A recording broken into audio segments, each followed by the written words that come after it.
Hey, today's the 21st of October, 2015, and thank you for coming by Tori Magoo 44.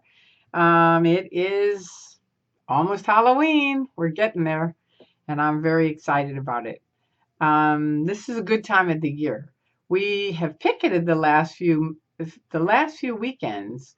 The last picket I had a picket, interview and kind of showing you a little bit about the testing center. And we're going to pick it again this Friday night. But I'll tell you, last Friday night was outrageous. I mean, it really, for everyone, the only reason why I'm telling you this is because every single person that speaks out in any way or exposes the abuses of the Church of Scientology, believe me, we felt it last Friday night. I mean, people came up to us. There were only four of us: Brett, Chance, Drew Margolis, myself, and Lynn Campbell. We each had signs and we're picketing. And they had their little stress test table and they were out there saying free stress test. And I was just standing there saying there's nothing free in Scientology. And this one young girl was sitting there holding the cans. And I said to her, there's nothing free in Scientology. I walked away. I came back. She was holding the Dianetics book and a tape. And I said, I told you there's nothing free in Scientology. And she got up and walked away. And I went and talked to she and her girlfriend, both in high school, which is a really big target audience for Scientology. They go after young people because I was there, I was 22, a little older than her, but still, you just kind of believe they say these things and they sound good. And it's like, okay, yeah, let's do it. And she was so happy once I talked to her. It was like, great. People were coming up to all of us, high-fiving us.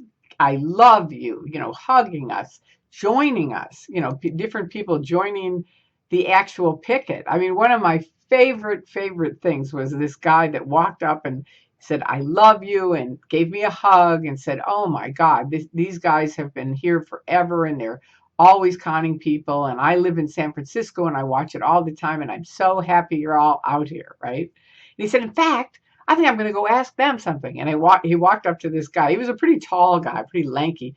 And he walked up to this other tall guy and he said, what kind of stress do you have? Are you stressed out? And the guy, on Hollywood Boulevard, there's tons of people. So you tend to bump into people very easily. And he happened to accidentally just tap him, right? And the CEO guy goes, I'm calling the police on you. And the guy goes, you're calling the police on me? And all of a sudden he walks down the street, he throws up his arms, he goes, everyone on this street who is stress-free, come with me this way.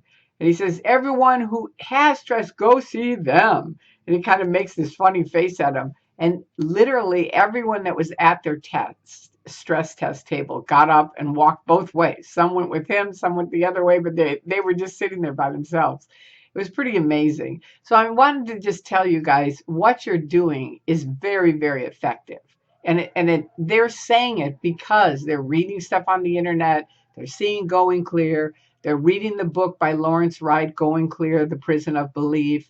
They're seeing all the websites, all the blogs, all the things that people are doing. Every single thing matters. I've said it for years. Every voice counts. And man, last weekend we really we reaped some of the results of it.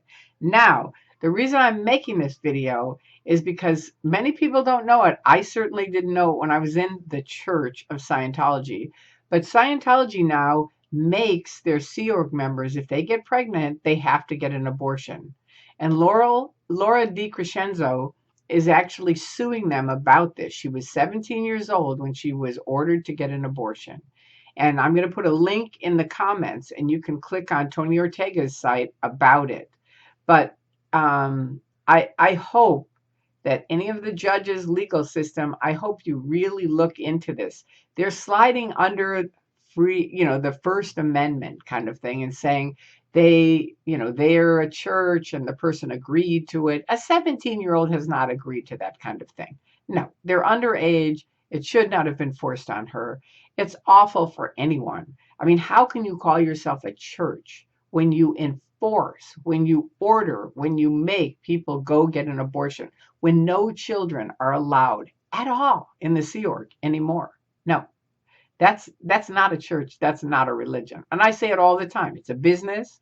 They have a price tag on every single thing. It's like a triangle. The higher up you get, the more you have to pay, exponentially more. And it's pretty awful.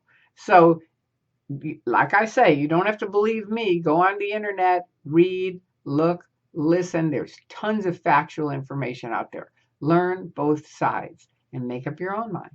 And in the meantime, I hope you have a fantastic weekend. If you want to come join us picketing, we're going to be at the testing center, probably 6, 7 o'clock. Come on down, probably more like 7, but come on down and join us if you want. We're happy to have you. The more the merrier. And they're certainly not happy to have you, but they're not going to do anything. People are always like, oh, they're going to come do something to me. Not really anymore. They really, really, really have way bigger problems than people like us picketing and stuff like that. So, it's education. That's the way I look at it. We're educating the public. They can make up their own mind, like I said. That's it. All right. So I love you guys. I thank you. And so do a lot of other people. All right. Ciao.